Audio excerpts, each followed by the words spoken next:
এদিকে গতকাল রাতে তৃণমূলের কাউন্সিলর তথা বোরো চেয়ারম্যানকে গ্রেপ্তার করা হয়েছে, এ বিষয়ে কি বলবে?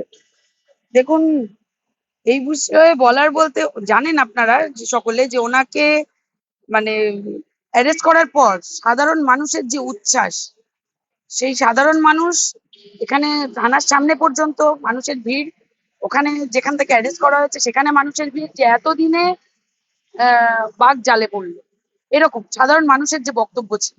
এবং প্রত্যেকে ফোন করে বলছে, পুলিশদেরকে কাছেও ফোন আসছে যে খুব ভালো কাজ হয়েছে। আমরা জানুয়ারি মাসে 25 তারিখে দেখতে পেয়েছি, যেখানে ত্রিপুরার প্রাক্তন মুখ্যমন্ত্রী বিপ্লব দেব সভা করেছিলেন।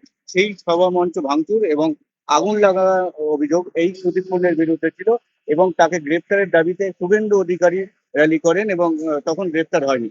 গ্রেপ্তার এতদিন পরে হলো, পালা বদলের পর। তাতে দেখুন, ঠাকুরপুকুর থানা কেস নাম্বার 17 2026, সেই কেসটাও রিওপেন হচ্ছে।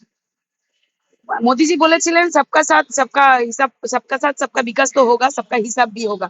সেই হিসাব শুরু হয়ে গেছে। কেস, প্রত্যেকটা কেস আবার রিওপেন হচ্ছে। তার মধ্যে এটা একটা তার নজির যে 2026 সালের যে 17 নম্বর কেসটা, সেই ফাইলটাও আবার ওপেন হচ্ছে।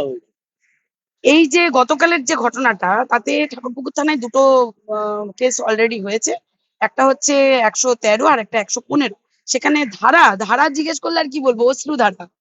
মানে এদের চোখে এখন অশ্রুধারা। আমরা দেখলাম যেটা, যতটুকু এখন আমি জানতে পেরেছি, 308 ক্লস 4, 308 ক্লস 5 +5, এছাড়া 109, এইসব ধারাগুলো দেওয়া হয়েছে তাতে বিএনএস।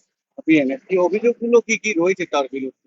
দেখুন, এক্সটর্শন, উনি যেরকম ভাবে প্রত্যেককে ভয় দেখিয়েছে, মেরে ফেলার, গ্রিভিয়াস হার্টের যে ভয় দেখিয়েছেন, এবং অ্যাটেম্প টু মার্ডারের যে চেষ্টা চলেছে, সেই সমস্ত ইয়েগুলো আছে ধারা। 2021 ভোট পরবর্তী হিংসা কি তার নাম ছিল?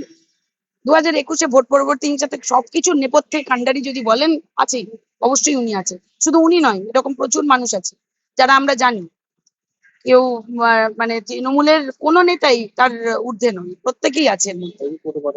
হ্যাঁ, একটু পরেই যাবে, মানে যেমন কোর্টে প্রডিউস হয়, দুটোর মধ্যে যাবে। আমার নাম ডালিয়া ঘোষ বসু, আমি ভারতীয় জনতা পার্টির বেহালা পূর্ব মন্ডল 4-এর প্রেসিডেন্ট।